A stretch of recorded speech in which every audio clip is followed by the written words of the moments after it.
Les relations bilatérales sont soumises à une implication et je peux dire que les relations de la Somalie avec la Chine ont survécu aux défis. Elles ont également été historiques même avant ces 62 années et lorsque l'amiral Jeng, l'un des plus renommés, s'est rendu en Somalie pour établir la route maritime de la soie, cela nous a aussi l'appui de l'histoire, car l'histoire nous donne des bases et nous donne l'occasion de bâtir dessus. Donc, je crois que nous partageons une grande partie de l'histoire qui nous manque tous. L'infrastructure routière somalienne que la Chine a construite bien avant son ouverture a décidé d'investir en Somalie et je crois qu'il y a des relations interpersonnelles entre la Chine et la Somalie qui ont toujours été solides.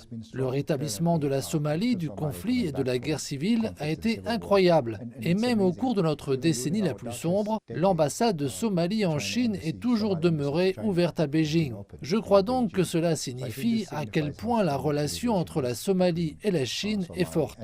Lors de la 8e réunion ministérielle sur la coopération sino-africaine tenue l'année dernière, le président chinois Xi Jinping a souligné que la Chine travaillera en étroite collaboration avec les pays africains pour mettre en œuvre conjointement ce que l'on appelle les 9 projets qui incluent la santé, l'innovation numérique, la paix et la sécurité.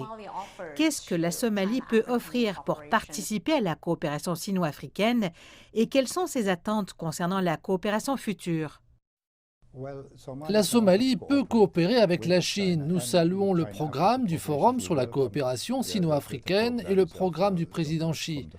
Je crois que nous pouvons coopérer dans de nombreux secteurs et comme je l'ai mentionné, la Somalie a la plus longue côte. Cela signifie que c'est une opportunité maritime alors que les fonctionnaires peuvent créer des emplois, lutter contre la pauvreté, etc. et améliorer l'agriculture. Les terres agricoles en Somalie offrent des opportunités d'investissement qui font partie des 9 programmes, tout comme la numérisation.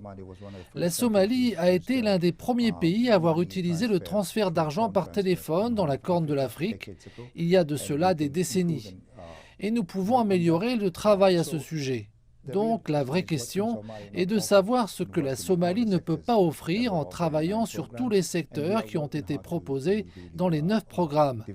Et nous travaillons dur pour vraiment développer cela au cours des 3 prochaines années afin d'atteindre ces objectifs autant que possible avec la Chine et d'améliorer les programmes de l'accord sino-africain tels qu'ils sont inscrits. Nous sommes donc disposés à y participer.